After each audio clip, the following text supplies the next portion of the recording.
Bueno, muy buenos días a todas y todos. Es un gusto coordinar esta mesa con dos grandes referentes de la toxicología clínica internacional, como son la doctora Ana Ferrer Dufol y el doctor Robert Hoffman.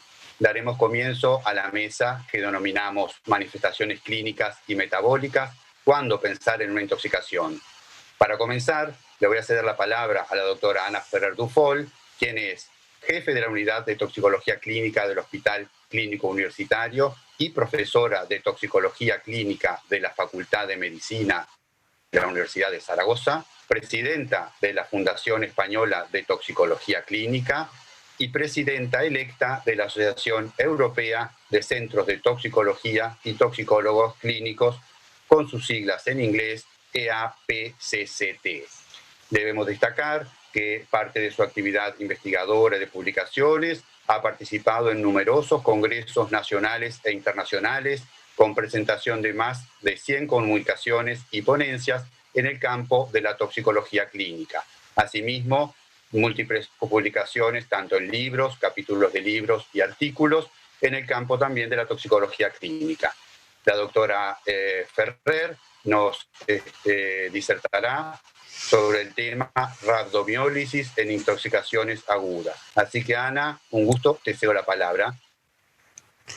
Muchas gracias, Javier. Muchas gracias a los organizadores, tanto al comité organizador como al comité científico, en mi nombre y también en el de nuestra Fundación Española de Toxicología Clínica. Como hemos tenido ocasión de comentar recientemente, tanto en el Congreso argentino como en nuestras jornadas nacionales que fueron hace relativamente poco, alguna ventaja tenía que tener esta desgraciada situación, y es la de reencontrarnos y reconducir viejas relaciones que yo creo que merece la pena que continuemos con ellas en adelante. Por lo tanto, muchas gracias por darme esta oportunidad. Efectivamente, a mí se me encargó hablar de un síndrome, como veremos ahora mismo, que, como sucede con el otro del que se va a hablar en la mesa, del que va a hablar el doctor Hoffman, son situaciones clínicas complejas y multicausales en que efectivamente se pueden encontrar en el curso de una intoxicación aguda. Pero antes de entrar en materia, por lo tanto, lo que yo querría es comentar muy brevemente 3 casos que se han visto en nuestro servicio de urgencias, porque creo que tiene interés comparar unos con otros. Es un paciente de 29 años con antecedentes psiquiátricos que presenta una agitación psicomotriz que obliga en el traslado a contención mecánica y farmacológica, que al llegar a urgencias está consciente, hiperalerta y taquicárdico, con un tratamiento con neurolépticos y benzodiazepinas, persiste la agitación y la fiebre, tiene una gasometría razonablemente normal, pero ya al ingreso una elevación clara de la creatinquinasa y también de la creatinina, y manifiesta presencia de anfetaminas en orina en una concentración superior a nuestro rango en técnicas inmunoenzimáticas. El segundo caso es una mujer de 38 años que llega a nuestro hospital intubado desde otro hospital en una situación de coma, con una taquicardia sinusal y prolongación del QT y alteraciones de la repolarización, que en el otro hospital se había diagnosticado de unas lesiones como quemaduras en mesogastrio y pierna izquierda, que presenta un aumento de tamaño y signos de síndrome compartimental. Ya tiene algunas alteraciones metabólicas, con una acidosis compensada en principio, una hiperglucemia, los iones moderados, la creatinina en ascenso y un daño aparentemente hepático, que en realidad es muscular, como comentaremos, y una creatinquinasa elevada con un dímero D también elevado. Esta paciente en nuestra analítica demostró una clara intoxicación aguda por amitriptilina, que luego confirmamos que llevaba varios días de evolución en su domicilio, donde había quedado tirada en el suelo.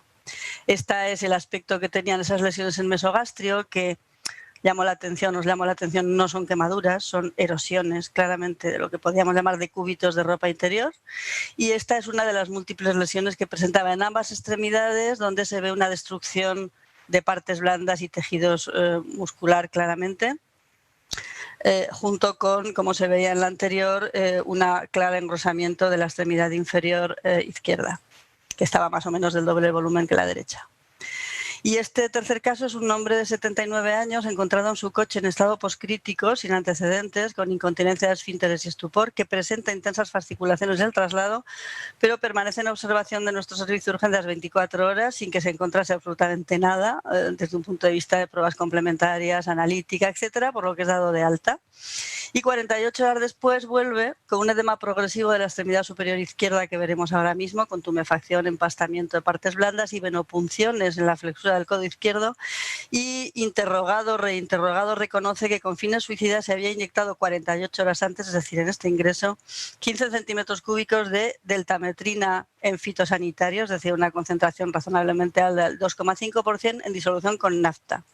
Este es el aspecto de la mano del paciente en el momento del segundo ingreso. En el primero aparecía todo totalmente normal, la mano ya claramente con un edema inflamatorio evidente, punciones en la flexura del codo, que evoluciona en las próximas horas, 24, 48 horas, a este aspecto terroríficamente amenazador, que requiere efectivamente una fasciotomía donde se pone de manifiesto la presencia de la destrucción muscular, que presenta un aspecto absolutamente gelatinoso y que es tributario de una exéresis completa, que luego finalmente se recuperó. No comento la evolución, si queréis lo comentaremos posteriormente, porque la cuestión es, ¿qué tienen estos tres casos en común? Es decir, una sobredosis por anfetaminas, una gesto suicida importante por amitriptilinas, tricíclicos, y un gesto suicida realmente extraordinario con inyección de deltametrina en la vena cubital.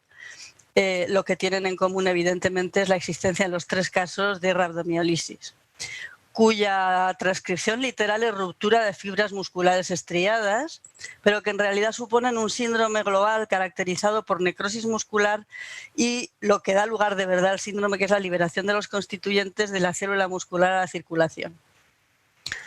Os recuerdo lo que todos sabemos, y es que la maquinaria, la célula muscular es una maquinaria diferenciada que transforma la energía química en energía mecánica, dando lugar a la contracción de las fibrillas y de las fibras y por lo tanto al movimiento, y que estas estructuras son extremadamente dependientes del ATP y del calcio, efectivamente. ¿Cuáles son las causas que pueden producir esto? Y por eso esto es una de las posibles causas, pues son muy diversas, entre las cuales a lo mejor aquí solo deberíamos hablar de las sustancias tóxicas, pero no sería correcto, porque podemos encontrar que en situaciones relacionadas con intoxicaciones por pérdida de conciencia que causa un traumatismo, por lo que sería equivalente a un exceso de ejercicio en casos de agitación psicomotriz, convulsiones, por hipoxia muscular que puede producirse en coma persistente, como comentaremos, también cambios en la temperatura corporal, en hiper o hipotermia o alteraciones electrolíticas en casos de intoxicación grave, pueden todas ellas estar causadas por distintos tipos de intoxicaciones. Y naturalmente puede haber un efecto tóxico directo, la citotoxicidad, que en realidad es una situación menos frecuente en cuanto al conjunto de etiologías. ¿Qué agentes tóxicos se han encontrado asociados a este tipo de síndrome? Pues de todo tipo, es decir, de todos los grupos de agentes tóxicos, las drogas de abuso, entre los cuales evidentemente las anfetaminas y la cocaína, pero también el etanol, destacan también los opiáceos, opioides y desde luego las nuevas sustancias psicoactivas. Dentro de los fármacos, pues hay todo tipo de antidepresivos, heterocíclicos, inhibidores de la monoamina oxidasa, inhibidores de la recaptación de serotonina.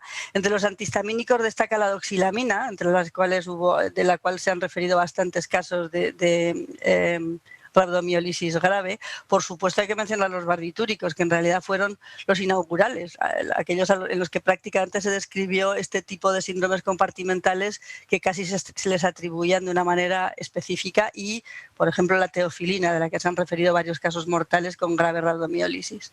Entre productos químicos pues está el arsénico, el cloruro de metileno, los fenoxiacéticos, por supuesto la estricnina, el monóxido de carbono, los insecticidas organoclorados, asociados algunos de ellos evidentemente a convulsiones como la estricnina o los insecticidas organoclorados, y otros a otro tipo de causas muy mezcladas de las que ya he comentado. Como ya se ha comentado en las intervenciones que nos han precedido, distintas toxinas, es decir, tóxicos de origen biológico, pues entre las cuales se encuentran las escolopendras de determinadas serpientes, determinadas setas. Ya se ha mencionado una de las primeras intervenciones de las picaduras múltiples de avispas, la curiosísima enfermedad de HAF producida por el consumo de pescado a través de la palidotoxina, que es verdaderamente una curiosidad. Y luego tenemos síndromes que pueden o no estar asociados a intoxicaciones o por lo menos a reacciones adversas, como la hipertermia maligna o los síndromes serotonínico o el síndrome neuroléptico maligno. ¿Qué es lo que causa realmente en estos casos la rabdomiólisis? Y esto es una pregunta que os dirijo a todos y en concreto al doctor Hoffman, que es un enorme experto en, por ejemplo, casos de intoxicación por cocaína, donde tienen este tipo de situaciones habitualmente. La verdad es que yo sepa no se sabe, pero si me contradecís estaré absolutamente encantada de saberlo. ¿Por qué? En este artículo, por ejemplo, del año 93, donde se refiere una rabdomiólisis no traumática complicando una sobredosificación por antihistamínicos, aquí lo que se comenta es que la causa es muy poco probable que sea debida a la actividad por convulsiones y de hecho habla de que situaciones estrictamente convulsivas, por ejemplo por situaciones epilépticas, no suelen producir elevaciones tan altas de la creatinquinasa. No lo sé, o sea, yo no lo sé y entonces ellos dicen que creen, cosa que yo sepa no se ha demostrado, y esta es la pregunta, que son citolisis, miocitolisis directamente inducidas por la toxina en sí. Pues claro, es una posibilidad que creo que habría que estudiar y demostrar. Otra manera de clasificar las causas, que yo creo que es muy típica y muy clara, es la que las divide en situaciones traumáticas, es decir, el músculo es roto desde fuera, por decirlo así, por aplastamiento o inmovilización prolongada. En situaciones no traumáticas, por lo que se denomina sobreesfuerzo, o en realidad sería mejor sobredemanda, es decir, el músculo es sometido a un exceso de solicitud de energía que no es capaz de recibir o de ser capaz de utilizar, y esto es en el ejercicio muscular excesivo, como ya he comentado antes, que puede suceder incluso en convulsiones o agitación, o en caso de hipertermia, que se complica con lo anterior, y también en el caso de miopatías metabólicas.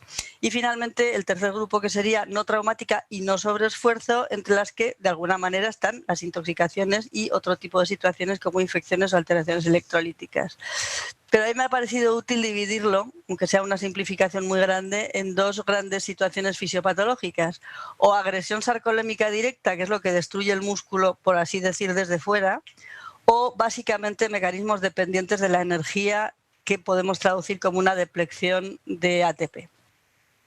Esta depleción de ATP se relaciona o da lugar a una interferencia con proteínas de transporte e intercambio iónico en la célula muscular, con una pérdida de regulación de una situación que es crítica junto con la situación del potasio, que es la concentración de calcio intracitoplasmático o del paso del sarcolema al retículo, del retículo sarcoplásmico al sarcolema, con lo que se produce una contracción persistente del músculo que ya empieza a desencadenar activación de proteasas y fosfolipasas, que a su vez se asocian a más depleción de ATP y, por supuesto, a destrucción de proteínas del citoesqueleto, miofibrilares y de membrana, que finalmente termina en una digestión lisosomial de la célula muscular, que es de lo que estamos hablando. Es decir, termina desencadenando lo que es el fenómeno central, que es la lisis del miocito. Esta lisis lo que produce es no es sencillamente salida directa, no es estrictamente extravasación, sino al romperse se libera al torrente circulatorio pues una gran cantidad de sustancias, de las cuales yo aquí únicamente destaco las que son biomarcadores más claros, que son la creatinquinasa o la mioglobina, y desde luego también una serie de iones que, como veremos dentro de un momento, pues se asocian al cuadro y complican la situación. La mioglobina merece la pena destacar que es la proteína que finalmente va a producir una de las complicaciones, o la complicación que probablemente está considerada la más grave de la rabdomiólisis, que es la insuficiencia renal por mioglobinuria, como veremos dentro de un momento. El cuadro clínico de la rabdomiólisis, que naturalmente dependería en las distintas situaciones que he comentado de una localización, como en el caso de la lesión localizada en las extremidades de los antidepresivos tricíclicos, o más en general en el caso de las anfetaminas, sería malestar general, náuseas, vómitos y un disconfort general orgánico. Los datos que son específicamente relacionados con la propia lesión muscular, es decir, mialgia, debilidad muscular, rigidez, calambres, y esto puede acompañarse o no de edema, de engrosamiento de la zona más afectada, etcétera. Y hay que destacar la existencia de biomarcadores. Prácticamente rabdomiólisis es sinónimo de elevación de la creatinquinasa, como ya he mencionado. Se suele pedir que la creatinquinasa esté elevada hasta 5 veces por encima de lo normal, y lo cierto es que tiene una variación enorme, de 1.500 a 100.000 unidades de creatinquinasa en el suero. Hay que recordar que suben, como ya se ve en el caso de la amitriptilina que he comentado, las aminotransferasas, la ALT, la AST, en proporciones variables en distintos estudios. En algunos estudios se refiere hasta una elevación en el 95% de los casos, pero nunca es una elevación del calibre o del nivel que se encuentra cuando hay una acitolisis hepática, donde efectivamente esto es lo que predomina con gran diferencia. También la LDH se ve aumentada y se produce una hiperpotasemia, una hiperfosfatemia y una hipocalcemia, junto con una elevación de urea, todo esto directamente por salida de los componentes de la célula muscular. Como veremos, además, esto crea círculos viciosos. Y por otra parte tenemos naturalmente la mioglobina, que sale, como ya hemos comentado, y que cuando se encuentra por encima de una determinada concentración de 1,5 miligramos de decilitro es cuando aparece en la orina o se puede detectar en forma de mioglobinuria, lo que sucede, y de nuevo depende mucho de distintos estudios, hasta en un 50% de los casos de rabdomiólisis. En algunos es mucho menos, en otros es más, es una situación variable. Aquí he representado una gráfica que no pretende ser matemáticamente correcta, sino simplemente visual, cómo se comportan estos dos biomarcadores entre sí, es decir, la CPK o la CK y la mioglobina. La mioglobina sube muy rápidamente y, como digo, es cuando está por encima de 1,5 cuando se manifiesta en la orina de forma de mioglobinuria, pero tiene una vida media extremadamente corta porque se elimina por el riñón muy rápidamente y entra en vías metabólicas de las porfirinas muy rápidamente también, de manera que a las 12 horas posiblemente puede haber desaparecido del todo. Mientras que la creatinquinasa sube más despacio o tarda un poco más en empezar a subir, puede estar subiendo hasta 12 o hasta 72 horas después de la rabdomiólisis, todo depende naturalmente de la cantidad de músculo afectado, y empieza a bajar a partir de las normalmente 72 horas, puede estar bajando hasta 5 o 7 días después, siempre que el síndrome compartimental, que puede complicar todo el cuadro, no persista efectivamente. De manera que no es inhabitual no encontrar mioglobina cuantificable en el suero y, sin embargo, tener la creatinquinasa elevada y persistentemente elevada además. Esto sería un poco equivalente, si se me permite la comparación, a lo que sucede con la actividad de protrombina y las aminotransferasas en la citolisis hepática.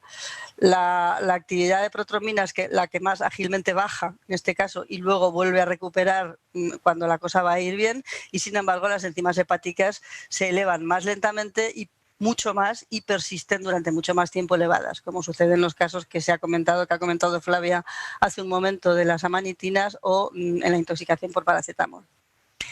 Yéndome ya a las complicaciones, la más relativamente frecuente, aunque en principio no se da más allá del 50% de los casos, es la insuficiencia renal aguda, que tiene mecanismos de producción bastante complejos. O sea, por una parte, lo más obvio, lo que más publicado está, es la obstrucción de los túbulos contorneados distales y la lesión de los túbulos contorneados proximales. Por una serie, la obstrucción se debe a depósitos directos de la proteína, y la lesión tubular a mecanismos relativamente complejos que recomiendo esta revisión muy interesante de Bosch y colaboradores del New England Journal of Medicine de 2009, donde entran muchísimos detalles sobre el mecanismo de desarrollo de insuficiencia renal en el caso de la rabdomiólisis de cualquier origen. También se produce una vasoconstricción intrarrenal causada en relación con las alteraciones iónicas que ya he comentado, y también una insuficiencia que puede ser prerrenal por isquemia relacionada a su vez con alguna de las cosas que comentaré ahora mismo. Todo esto a su vez se traduce, por supuesto, en los marcadores típicos de insuficiencia renal con elevación de la creatinina y de la urea sérica, además de la que ya procedía del músculo. O sea que, efectivamente, como digo, son situaciones un poco como pescadillas que se muerden la cola.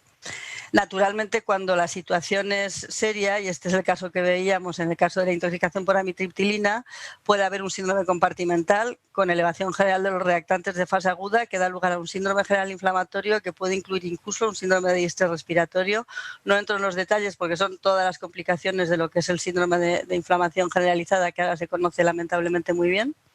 Y por otra parte, alteraciones específicamente hidroelectrolíticas, entre las que destaca la hipovolemia por un paso al tercer espacio, que se relaciona con esta insuficiencia renal, la hipercalemia que ya he mencionado, que puede dar lugar, por lo tanto, a arritmias graves cardíacas, hiperfosfatemia, hipocalcemia, y también, cuando la situación es particularmente grave, el caso de la amitriptilina se complicó de esta manera también, una coagulación intravascular diseminada.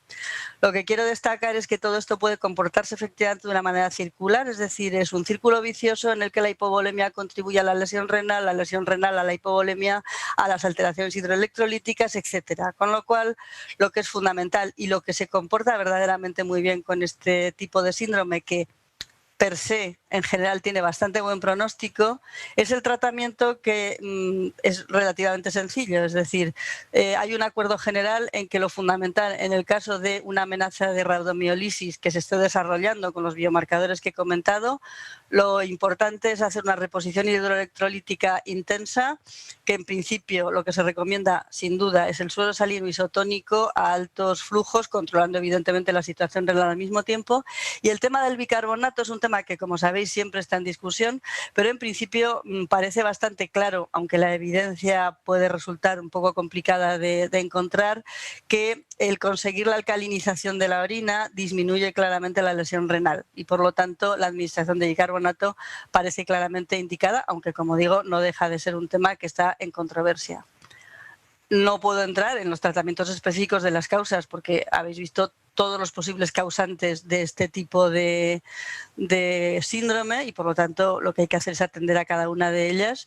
Y, por supuesto, el tratamiento de las complicaciones. Si realmente mediante este tipo de tratamiento inicial no conseguimos evitar la aparición de una insuficiencia renal aguda, que en nuestro caso no tenemos muchos, pero tenemos unos cuantos como los que habéis visto, la verdad es que con ese tratamiento de reposición suele evitarse, pero si no se evita, al final realmente el tratamiento es sin ningún tipo de especificidad, una hemodiálisis hasta conseguir que el riñón recupere su función o finalmente se quede en una insuficiencia, cosa que en relación con la rhabdomiolisis, al menos en nuestra experiencia, es relativamente poco frecuente.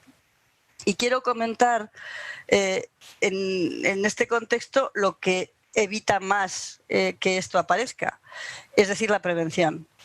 En el terreno general del coma persistente, que es lo que resulta casi un hecho fundacional de la toxicología clínica en relación con el tratamiento del coma barbitúrico, como todos sabemos, que es la cura escandinava que consiguió rebajar la mortalidad de las intoxicaciones por barbitúricos de un 20 a un 5% en los años 60, gracias, entre otras cosas, a evitar los machacamientos de planos musculares, que eso da lugar a todo tipo de complicaciones si no se tratan bien. Pues efectivamente es una cosa que en estos momentos ya no es un tratamiento toxicológico, es un tratamiento general aplicado en intensivos para cualquier situación de coma persistente. Pero quiero detenerme ya para terminar un momento en algo que, aunque parezca raro, es lo que es nuestra primera causa, insisto, no muy frecuente, pero tampoco en absoluto inhabitual, de rhabdomiolisis, que es la agitación psicomotriz por drogas de abuso habitualmente estimulantes, es decir, anfetaminas o cocaína, pero también el etanol, efectivamente.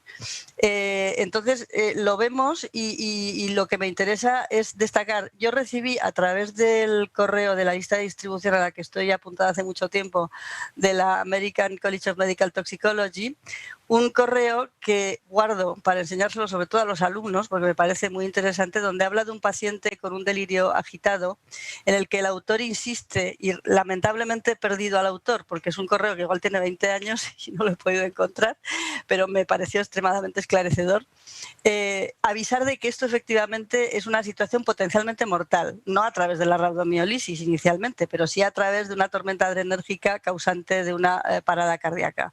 Y aquí describe a un paciente que iba conduciendo de manera errática, que estaba agitada y confuso, se resiste al arresto por la policía, que utiliza un spray, continúa resistiéndose, lo sujetan físicamente, y este es el punto por el cual enseño esta diapositiva, porque es en el que quiero brevísimamente insistir.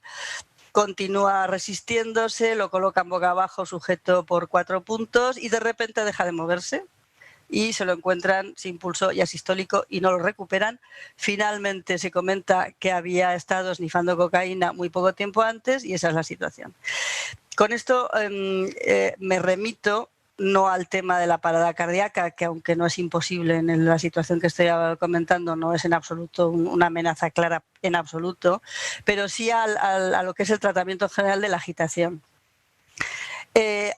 Yo no sé qué pasará en vuestros países, en Uruguay, en Argentina, en Estados Unidos, sobre quién tiene que hacer el tratamiento de la agitación psicomotriz, pero en nuestros hospitales es un caballo de batalla permanente. Es el psiquiatra, es el médico de urgencias, es la policía, es el que está en la ambulancia, quién tiene que tratar la agitación psicomotriz y cómo hacerlo. Y aquí, como sabéis, el tema de la contención que acabo de comentar, el tema de los neurolépticos, etcétera, es una cosa que está en discusión. Nosotros aquí en nuestro hospital hemos llegado a un acuerdo, en principio, con el servicio de urgencias y consensuado con la unidad de cuidados intensivos, de manera que lo que utilizamos es un protocolo de benzodiazepinas iniciado subcutáneo o intranasal con una benzodiazepina de acción muy rápida y de vida media muy corta, que es el midazolam, que se administra la dosis que tenéis en la diapositiva, seguida en el momento en que el paciente consigue pararse un poco por diazepam a la dosis necesaria, como el doctor Hoffman nos ha recordado más de una vez hablando de la cocaína, con tal de que sistemáticamente se controle de una manera muy cuidadosa la función respiratoria. Y en el caso de que efectivamente, y hay casos, por ejemplo, el de las anfetaminas que os acabo de comentar y otros de nuevas sustancias psicoactivas, que no hay manera, es decir, que a pesar de todo no hay manera de parar la situación de agitación psicomotriz, lo que hemos considerado preferible es escalar a propofol, es decir, a lo que se puede considerar un anestésico de vida media ultracorta que, comentado con los intensivistas, nos confirman que no exige necesariamente pasarlo a la UBI, es decir, que su vida media está en extremadamente rápidamente descendente, que se coloca una bomba de propofol, si hay una amenaza respiratoria se corta el propofol y se recupera inmediatamente, tal como se demuestra en su utilización en numerosas exploraciones médicas. Esto es lo que yo quería contaros de una manera breve en relación con la rabdomiólisis, porque lo que me gustaría efectivamente es entrar en la discusión de algunas de las cosas que he comentado de, por una parte, este tratamiento que os acabo de comentar y por otra parte, la etiología, la etiopatogenia o la fisiopatología de la rabdomiólisis, que considero que es un tema que todavía no está sin aclarar. Dejo el tema de la discusión de neurolépticos y contención mecánica por si alguien quiere entrar en ello, y quería simplemente agradeceros de nuevo vuestra asistencia y la invitación, por supuesto. Bien, muchas gracias, Ana, por la excelente presentación. Como tú mencionas, obviamente que hay dos mecanismos fundamentales para la fisiopatología, ya sea como la agresión sarcoléptica y la depresión de ATP, pero me parece lo más importante también el hecho de hacer énfasis en la prevención y en la prevención de las complicaciones.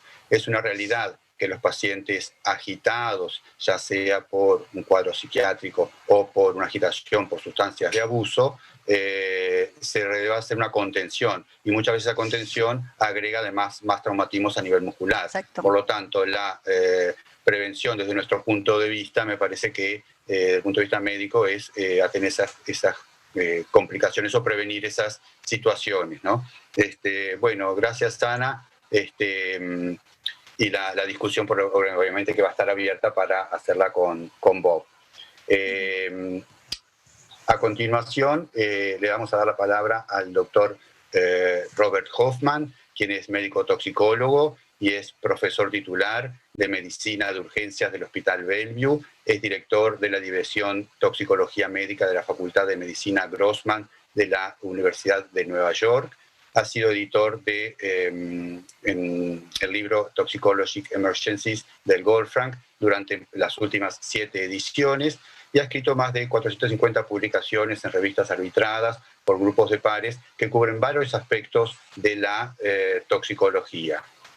Ha ocupado cargos en las 3 sociedades estadounidenses de toxicología y ha recibido el premio Ellenhorn del Colegio Americano de Toxicología Médica, por sus siglas en inglés ACMT, y el premio Louis Roche de la Asociación Europea de Centros de Toxicología y Toxicólogos Clínicos, sus siglas en inglés EAPCCT. El doctor Hoffman disertará sobre hiperlactacidemia por tóxicos. Así que, Bob, te cedo la palabra. Cuando gustes, podés comenzar. Thank you very much. Muchísimas gracias. Es un honor y un placer estar aquí. Es un honor y un placer estar aquí. Dice que oye la traducción. Dice que now you have to switch channel.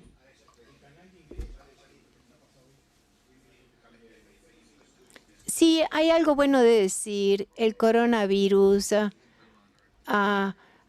nos ha impedido hacer muchas cosas, pero ha sido un placer compartir esta sesión con nuestros colegas y le agradezco también a mi colega que me ayudó a traducir estas diapositivas, que lo hace más fácil para la traducción simultánea. Y tengo 4 objetivos que compartir. Lo primero es revisar de dónde viene el lactato. Espero cuando ustedes separen la producción del lactato del desarrollo de la acidemia. Y luego quiero hablar de 3 causas de extrema elevación del lactato en las intoxicaciones. Y durante el curso de esta conversación quiero hablar de algunas opciones de tratamiento. Entonces, para comenzar con la primera pregunta, ¿de dónde viene el lactato? Yo creo que la mayoría de la gente sabe que proviene de la glicólisis anaerobia. Muy rápidamente, simplemente para recordarles, la glucosa sufre una serie de reacciones para formar el gliceraldehído trifosfato. Con eso conseguimos 2 moléculas por cada molécula de glucosa. Y luego las 2 reacciones se repiten 2 veces y al final lo que se forma es el piruvato. Si resumimos la glicólisis anaerobia, vemos que cuesta 2 ATPs, pero que produce 2 ATPs, de manera que el resultado neto es de 2. Y en relación con el NADH no se gana nada, ni se pierde nada. O sea que el piruvato, como ustedes pueden ver, tiene un papel central en todo el metabolismo. Resulta de la glicólisis, pero se lo puede utilizar para la gluconeogénesis. Se puede ser formado a partir de aminoácidos y ácidos grasos, y de última ingresa en el ciclo de Krebs y a la cadena de transporte de electrones para hacer más ATP, o se hace un shunt para formar lactato. Sin embargo, durante la glicólisis anaerobia, ambas vías quedan bloqueadas, inhibidas o, por otra parte, no pueden funcionar. Y el piruvato, si se permite que se acumule el piruvato y falla la glicólisis anaerobia, de manera que lo que se forma es el lactato para permitir que esta reacción continúe. Normalmente tenemos mucho más lactato que piruvato y el equilibrio es aquí. Y el equilibrio se lo conoce como la razón de redox y es gobernado por la razón de el cociente de NADH y NAD. Cuando hay más NAD presente, entonces se genera más lactato a medida que la reacción se desplaza a derecha.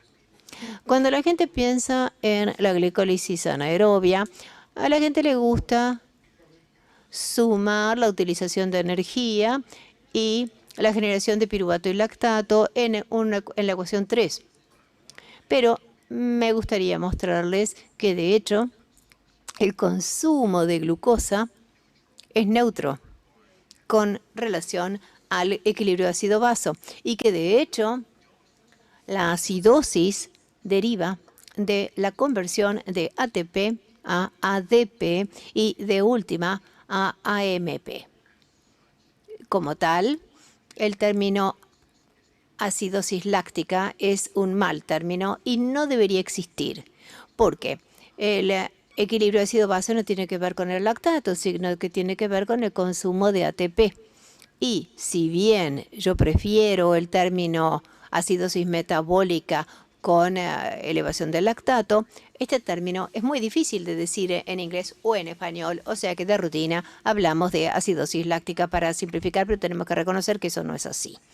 Simplemente para ayudarles a comprender esto, compartí 2 trabajos importantes, solamente el título porque no tenemos suficiente tiempo, pero el primero ya es del 91 y es de Iberti. Y aprendimos muy claramente que no existe ninguna relación entre la concentración del lactato y el gap de iones. Y ustedes saben esto del trabajo clínico cuando piensan en la sepsis. No, nosotros lo que buscamos es el lactato. Con eso hacemos el screening, porque si el lactato fuera la causa de la acidosis, debería encajar perfectamente en el gap de iones. Y para confundir más las cosas todavía, y ojalá tuviera tiempo para hablarlo, hay una enfermedad que se llama la alcalosis láctica. Cuando el pH es muy, muy elevado,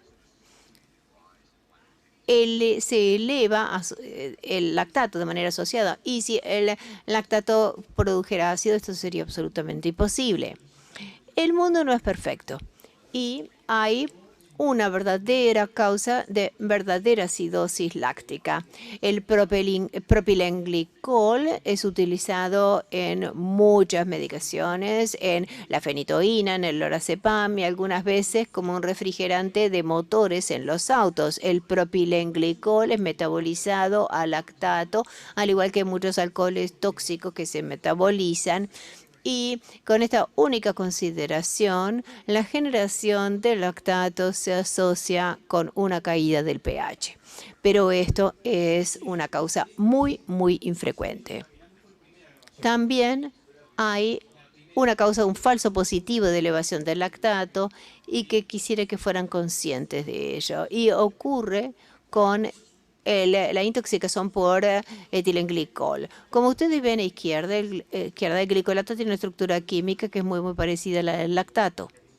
Y algunas técnicas analíticas confunden estos dos. Y aquí, en la gráfica de abajo, ustedes ven la relación entre la concentración de ácido glicólico y el lactato medido, no el verdadero lactato. Y esto que se utiliza frecuentemente, las concentraciones de lactato pueden estar falsamente elevadas, tanto como de 30 milimoles por litro. Podemos utilizar esto en la práctica, ocasionalmente en la medicina, si nosotros creamos el concepto del gap de lactato o el hiato de lactato. Si el hospital tiene dos maneras de medir el lactato, muchas veces con gasometrías y otro por análisis químicos tradicionales, si el lactato es el verdadero, los dos tendrían que dar el mismo resultado, pero si ustedes envían el test y reciben dos resultados que son sumamente diferentes, entonces lo único que puede haber es un falso positivo. Y como ese falso positivo prácticamente siempre es glicolato, si ustedes tienen un hiato de lactato, entonces la causa va a ser etilenglicol. La mayoría de la gente conoce cuál es el tratamiento para el etilenglicol. Bloqueamos la alcohol deshidrogenasa con etanol o fomepizol. El fomepizol es más fácil, pero es más caro. Los dos tienen iguales resultados. Damos vitaminas como tiamina y piridoxina. Si las anomalías de ácido vaso son extremas, damos bicarbonato.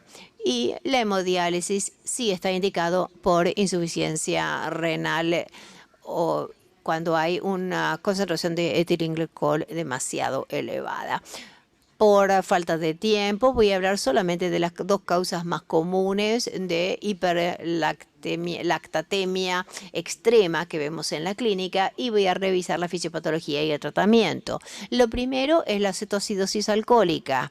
Y si bien la mayoría de la gente piensa que la cetoacidosis alcohólica es leve y benigna, espero poder mostrarle justamente lo opuesto.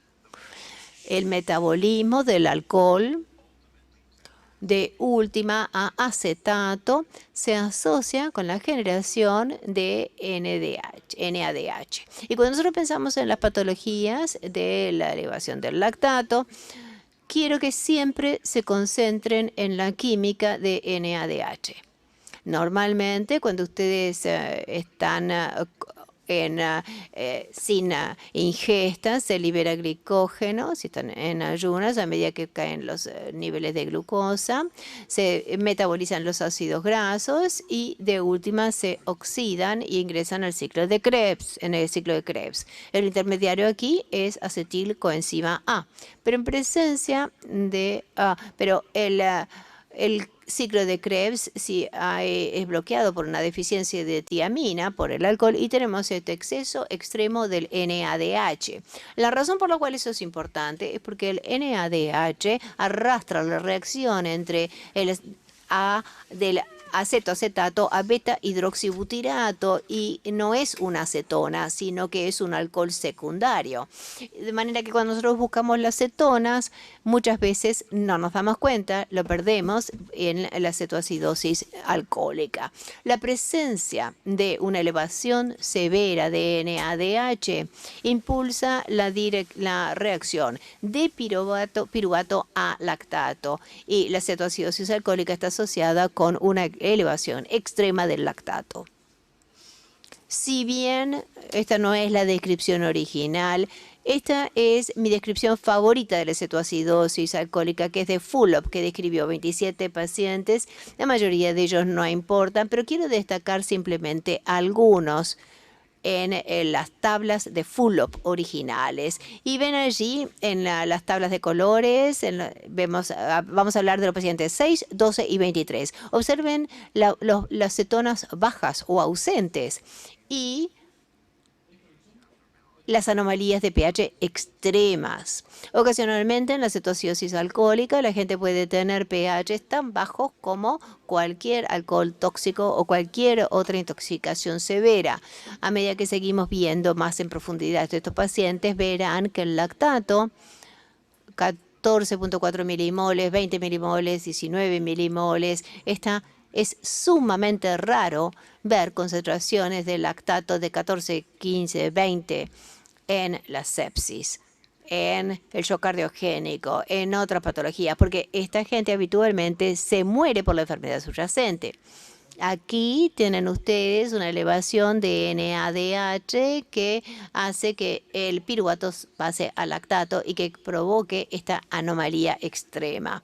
El tratamiento de la cetoacidosis alcohólica, de hecho, es bastante sencillo y involucra 3 pasos. Primero, los fluidos para restablecer el filtrado glomerular, porque las cetonas se eliminan por el filtrado glomerular. Glucosa para dar un sustrato energético, pero también para inducir la excreción de insulina, que a su vez inhibe la movilización de los ácidos grasos, y la tiamina, tanto para evitar la encefalopatía de Wernicke como para facilitar la entrada del piruvato en el ciclo de Krebs a través de la acetilcoenzima A.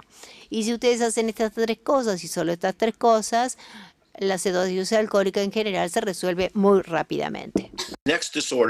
El siguiente trastorno que voy a referir es lo que habitualmente se llama acidosis láctica inducida por metformina. Yo hablaría de lactitemia, pero es muy difícil de hablar así. Para comenzar, quisiera comentar la revisión Cochrane, y es decepcionante la frecuencia con la cual la gente no entiende esto. Esta es una cita de la revisión Cochrane traducida. No hay evidencia en ensayos prospectivos y en estudios de cohortes observacionales de un riesgo incrementado de acidosis láctica ni de niveles aumentados de lactato con metformina en comparación con otros tratamientos antidiabéticos. Mucha gente entiende esto diciendo acidosis láctica por metformina es algo que no existe. Sí existe. Es que no existe en estudios aleatorizados, controlados de metformina en diabetes, donde todos los pacientes con riesgo de acidosis láctica por metformina es eliminado del estudio. Hablemos ahora un poquito de la fisiopatología. La mayor parte recordarán que la metformina bloquea la mitocondria y la oxidación. Hay problemas para ATP, el ADP y el AMP aumentan al consumirse el ATP con generación de la acidosis metabólica. La gluconeogénesis cae debido a la falta de sustrato y es una medicación eficaz para diabetes por este motivo, pero con sobredosis, la acidosis es lo que predomina. Lo que muchos olvidan es esta parte de la reacción, G3 3P, que queda bloqueada también por la metformina, y lo veremos en más detalle. El GCP, o glicerol 3-fosfodihidrogenasa, es responsable de restauración de NAD. Pero como observan, cuando se lo bloquea, aumenta el NADH. Y nuevamente es la elevación extrema de NADH que genera lactato asociado con el uso de metformina. Para ayudar a demostrar esto, acá tenemos a Emily Taub, que trabaja conmigo junto con Alex Manini. Hicimos un informe sobre sujetos sanos con función renal normal que desarrollan concentraciones elevadas de lactato en el contexto de sobredosis de metformina, tanto como 23 milimoles en sujetos con gran estabilidad hemodinámica. El tratamiento en general es de apoyo y en casos graves se administra hemodiálisis. Estas son las recomendaciones generales del grupo extracorpóreo con el cual también trabajo. Y no son muy precisos, pero hay buenas guías. Si el lactato está muy elevado y el pH es muy bajo, si hay shock, cuando las terapias habituales no mejoran al paciente o si hay descenso en el nivel de conciencia, estas son buenas indicaciones para iniciar la hemodiálisis en situación de intoxicación por metformina. Ahora, para subrayar esta importancia, voy a compartir con ustedes un estudio muy simple y elegante en cerdos. Si toman cerdos y los infunden con metformina o lactato, desarrollan una anomalía metabólica. Y como observarán, ambos fueron infundidos en forma tal que el pH, el lactato y el bicarbonato fueran comparables. No obstante, si miran lo que ocurre, las barras más claras son lactato, las más oscuras son metformina.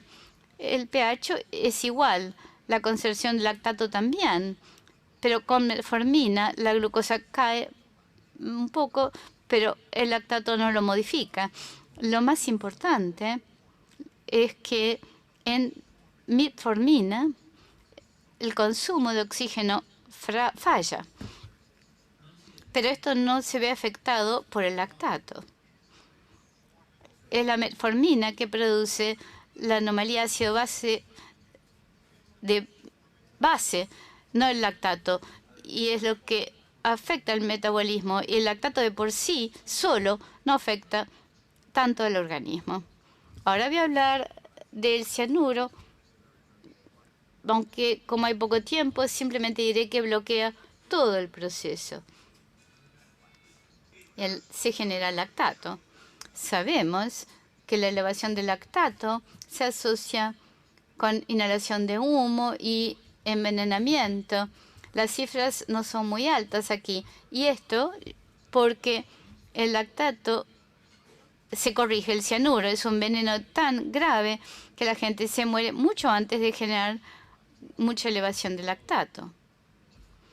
Y para que queden con los últimos pensamientos al pasar el tiempo, bueno, el mensaje que quiero dejarles hoy es que el lactato no es la causa en sí del problema, es un marcador del mismo.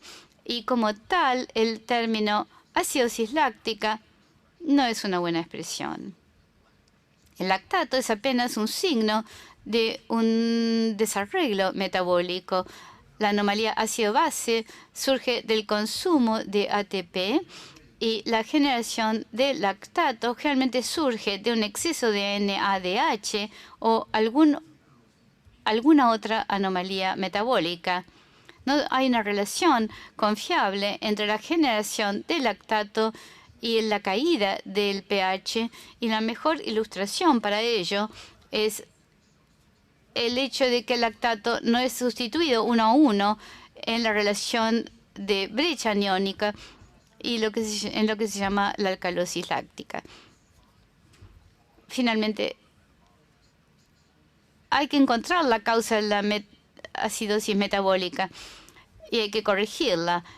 A veces hay un antídoto, por ejemplo, para el cianuro. Informe la glicólisis para almacenar ATP. Asegúrense que haya buena perfusión, que haya sustratos como glucosa y oxígeno. La tiamina es de utilidad en general para el ciclo de Krebs y cuando se sospecha alcoholismo.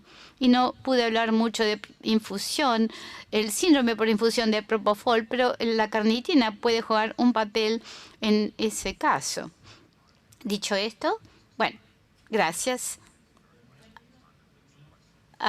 Si tienen preguntas, estoy abierto a responderles. Bien, muchas gracias, Bob, por la excelente presentación. Nos has hecho un repaso desde el punto de vista bioquímico, del punto de vista fisiológico y desmitificar algunos conceptos con respecto a el término de acidosis láctica y hacer énfasis en que muchas veces mencionamos en el etilenglicol la acidosis láctica, que no es tal porque es una falsa lactacidemia. Y esas tres causas fundamentales, repasando, de generación de lactato, que son en la cetoacidosis alcohólica, que generalmente, como tú mencionaste, no son graves, no son mortales, pero son frecuentes. Fundamentalmente en los días pasados hizo presentaciones con respecto a que es la primera causa de consumo de sustancias habilitadas, o sea que el consumo de alcohol es una causa muy frecuente en nuestro país. Segundo caso, la metformina, que es algo que nos enfrentamos con relativa elevada frecuencia. Recientemente tuvimos algún caso de fallecimiento por un intento de autominación, cosa que es frecuente en los pacientes diabéticos tratados con metformina. Y por otro lado, el cianuro, que obviamente que por el mecanismo de acción no se llega muchas veces a detectar esa acidosis láctica o mal llamada, pero fallecen por otras causas. Queda abierta un intercambio. Ana hizo referencia a algunas situaciones que podías tú aportarle con respecto a cocaína y rabdomiólisis y dejó ahí abierta algunos cuestionamientos como para intercambio. No sé si entre los dos quieren hacer alguna apreciación con respecto a la presentación de uno y de otro o alguna aclaración.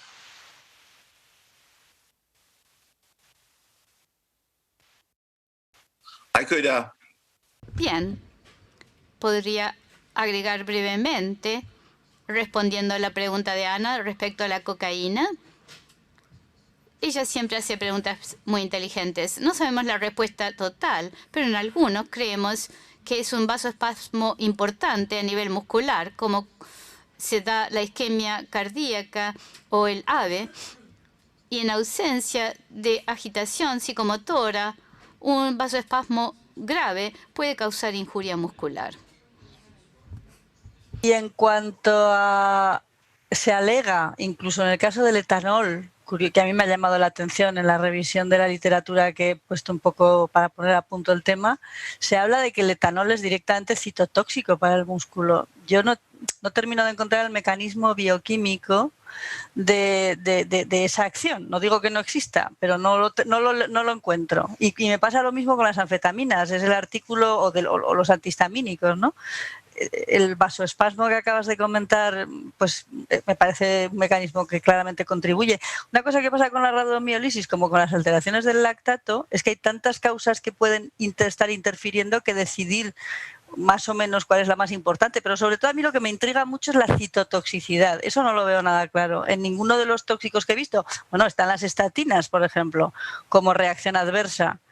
Y sin embargo, ni siquiera en las estatinas, donde se ha estudiado mucho como reacción adversa, tampoco el mecanismo está perfectamente claro, se invocan muchos. Entonces, es la duda que tengo, ¿no? Porque hay cosas que están claras. O sea, si te machacas el músculo, te lo machacas. Si estás tirado en el suelo, también. Si tienes una agitación tremenda, tienes ese eje adrenérgico completamente vasoespasmodizado todo y también. Pero me queda la interrogante de si hay algo más, porque tenemos pacientes con las mismas anfetaminas y con la misma agitación que no elevan nada la creatinquinasa. Entonces, no sé, llama la atención. Era para el comentario también un poco general. Gracias por tu respuesta y preveo que tú tampoco tienes claro que exista una citotoxicidad directa.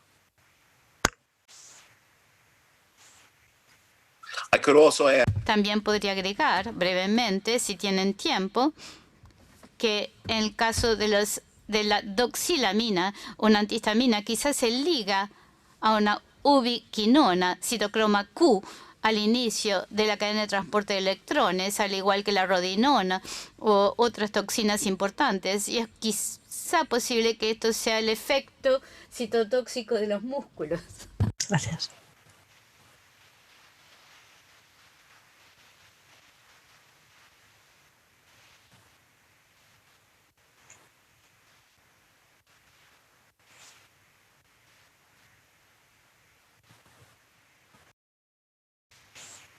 No sé si hay alguna pregunta más, Javier.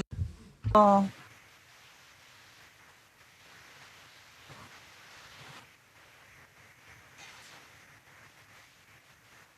Acá tenemos un nuevo comentario con respecto a las presentaciones. La doctora Alba Negrín comenta que en Uruguay hemos hecho protocolos con benzodiazepinas a altas dosis, como mencionaste tú, Ana, evitando los neurolépticos por tratarse de una insuciación, no de una enfermedad psiquiátrica, al menos al inicio, ¿no?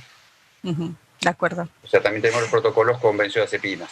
Sí, es que además a mí, y de nuevo me gustaría también conocer la opinión muy documentada de Bob, es cuando no tenemos claro la situación de la neurotransmisión en estos pacientes, donde hay muchos neurotransmisores súper agitados y con todo tipo de alteraciones, meternos con neurolépticos que de hecho son capaces per se de producir alteraciones, de producir convulsiones, de producir hipertermia, etcétera, a mí me parece de alto riesgo y sin embargo os aseguro que aquí, y os hablo de un caso que tenemos en estos momentos en mi servicio de urgencias ahora, con una agitación de origen psicógeno, de un trastorno bipolar, pues lo que hacen es mezclar todo. Entonces mezclan olanzapina, loperidol, benzodiazepinas, etcétera. Y a mí me parece muy confuso, pero se sigue haciendo. Yo no sé si vosotros os pasa parecido. También tenemos otro comentario con respecto a las exposiciones y que hacen énfasis, y en eso realmente tratamos de enfatizar, con respecto a la evaluación en conjunto, tanto de toxicólogos como de demás profesionales médicos en las emergencias. Esto es relevante. Este comentario lo hace la doctora Laura Batalla, que trabaja sobre todo con adolescentes. Sí. Ese intercambio muchas veces es difícil.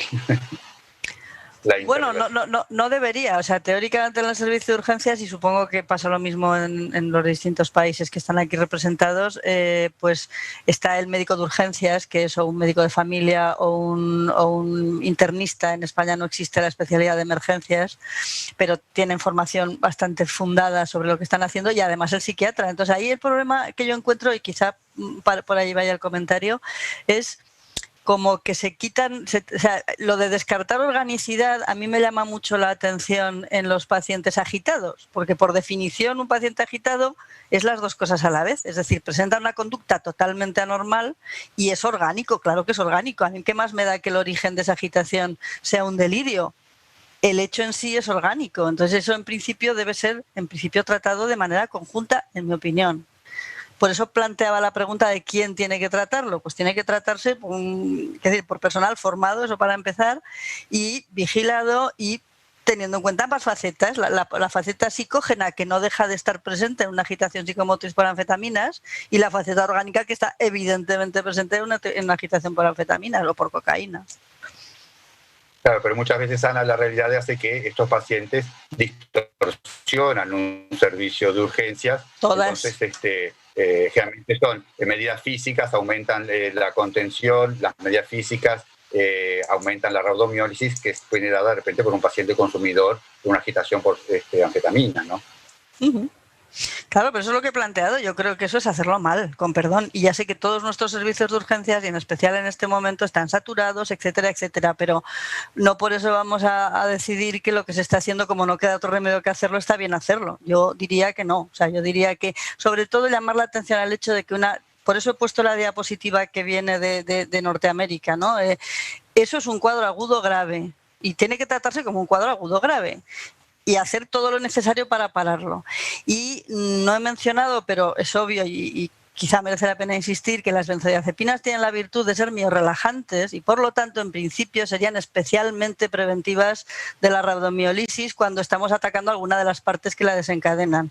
Entonces efectivamente mientras que los neurolépticos no y la contención tampoco. Entonces, tratemos con benzodiazepinas todo lo que se pueda, controlando con pulsoximetría, que ahora es muy fácil. O sea, hace 20 años no se podía. Había que esperar a que la persona esperar a ver si se ponía azul, pero ahora no es el caso. Claro, entonces ahora es muy fácil dentro de lo que cabe, ¿no? Todo el mundo tiene un pulsoxímetro a mano y más en este momento.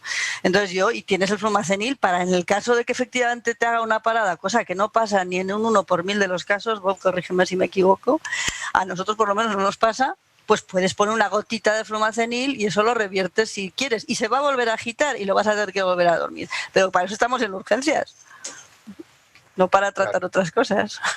Y desmitificar el miedo y el riesgo al uso elevado de benzodiazepinas. Yo lo tengo claro y eso nos lo han enseñado ellos. O sea, yo se lo he oído sobre todo a Bob y su equipo, que son los que tienen claro qué es lo que hay que hacer. Y yo, vamos, lo tengo clarísimo. Nosotros aquí lo hacemos y la verdad es que no da problemas. Yeah, No sé I have to agree completely. When psychiatric patients die acutely, Dice que está totalmente de acuerdo que los pacientes se mueren por enfermedades médicas. Las benzodiazepinas van a mantener al paciente psiquiátrico de que se muera en agudo, aun cuando tenga una psicosis severa aguda. El protocolo que nosotros utilizamos es prácticamente idéntico al de Ana, con midazolam como nuestro primer fármaco prácticamente siempre. Y si tienen la suerte de tener un diazepam intravenoso, especialmente cuando yo sospecho algo de larga acción como la metanfetamina o cocaína.